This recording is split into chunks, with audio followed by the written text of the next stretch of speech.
بسم اللہ الرحمن الرحیم۔ ناظرین صبح سے میں اقبال جنجوا۔ ناظرین یہ سمجھ نہیں آ رہی کہ پاکستان کی اخلاقی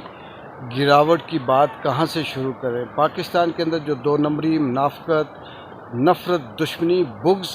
اور پہلے ہم کرپشن کرتے تھے، اب یہ کہہ سکتے ہیں کہ جھوٹ فراڈ اور دو نمبری چل رہی ہے۔ اس کی بات کیسے شروع کی جائے؟ کیا یہاں سے شروع کی جائے کہ کراچی کی جامعہ کراچی کا جو پروفیسر جس کو اٹھایا گیا صرف اس لیے کہ وہ حق اور سچ کی بات کر رہا تھا، وہ طاقتوروں کی جھوٹ کو تسلیم نہیں کر رہا تھا، یا پھر بات یہاں سے شروع کی جائے کہ وہ جو جج جس کی ڈگری کو 40 سال کے بعد جعلی قرار دے دیا، اس کی بات شروع کی جائے اس لیے کہ اس نے اسلام آباد کے وہ 3 حلقے ہیں اس کے اندر جو ٹریبونل پیش کیا، جو کورٹ بنی ہوئی ہیں، جو وہاں کی جعلی مینڈیٹ کے حوالے سے پٹیشن ہے، اس پہ اس نے نوٹس لیا ہوا ہے۔ یا پھر یہ بات کی جائے کہ یہ اتنا جھوٹ بولتے ہیں کہ پروفیسر کو صرف اتنا ٹائم اغوا رکھا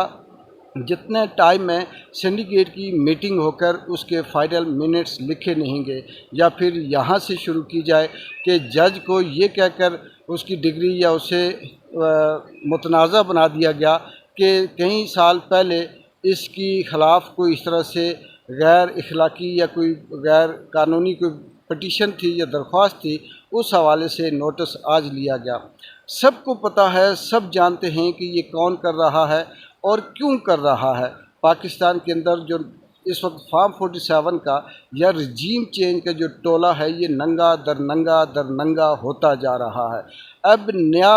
جو نون لیگ کا پرانا وتیرہ ہے کہ رنگ میں بھنگ ڈالنا، ان کی ہمیشہ یہی کوشش ہوتی ہے نون لیگ والوں کی یا پی ڈی ایم کے جتھے کی کہ ان کی 2 ٹیمیں ہوتی ہیں۔ ایک ٹیم مسلسل جو پاؤں پکڑتی ہے، جو منتیں کرتی ہے، اور اس وقت جو مذاکرات کی ٹرک کی بتی جلا دی گئی ہے اس کی بات کرتی ہے، لیکن جب دوسری طرف عمران خان جو ڈٹا ہوا ہے اس پورے نظام کے خلاف، اس ساری طاقت کے سامنے ایک اکیلا مرد آہن وہاں جب کھڑا ہے، جب وہ انکار کرتا ہے، وہ یہ کہتا ہے کہ میں ان چوروں، لٹیروں، ڈاکو سے کوئی مذاکرات نہیں کرتا، مجھے اگر کسی نے مذاکرات کرنے ہیں تو میں طاقتور حلقوں سے، فیصلہ کن جو قوتیں ہیں ان سے کروں گا، اور وہ بھی اس شرط پہ کہ میرا جو چوری شدہ مینڈیٹ ہے وہ واپس کیا جائے، اور 9 مئی کے حوالے سے جو قیدی ہیں ہمارے، جو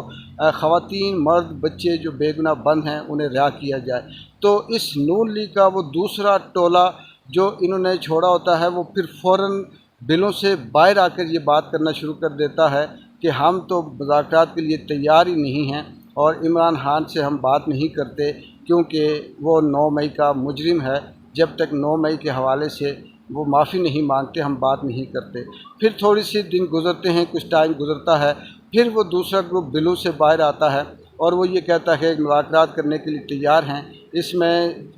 رانے جیسے بندے ہیں یا دیگر جو اس طرح سے ہیں، وہ یہ کہتے ہیں کہ ہم تیار ہیں، اور پی ٹی آئی ہمارے ساتھ مذاکرات نہیں کرنا چاہتی۔ اصل میں یہ ساری کی ساری گیم صرف اور صرف اس ملک کے اندر عوام کو بیوقوف بنانے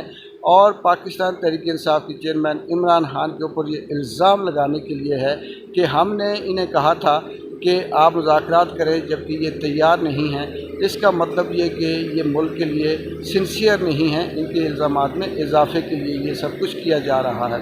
اسی حوالے سے آگے جب ہم بات کرتے ہیں تو اس ملک کا المیہ دیکھیں، اس ملک کے جھوٹ، فراڈ، کرپشن،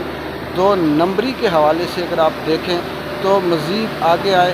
یہی حکومت اپنے آپ کو ایک طرف یہ کہتی ہے کہ سب کچھ صحیح چل رہا ہے، سب کچھ ٹھیک ہے، اور دوسری طرف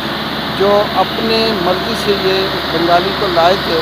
جو ان کی ملکی معاشی حالات کو بہتر کرتا، اس کے یہ بیان ہے کہ ملک دیوالیہ ہو چکا ہے، یہ قرضہ لے رہے ہیں صرف قرضہ دینے کے لیے، اور ان کے پاس کوئی ایسے اقدامات نہیں ہیں جس سے ملکی حالات کو بہتر کیا جا سکے یا ملک کے اندر بہتری لائی جا سکے۔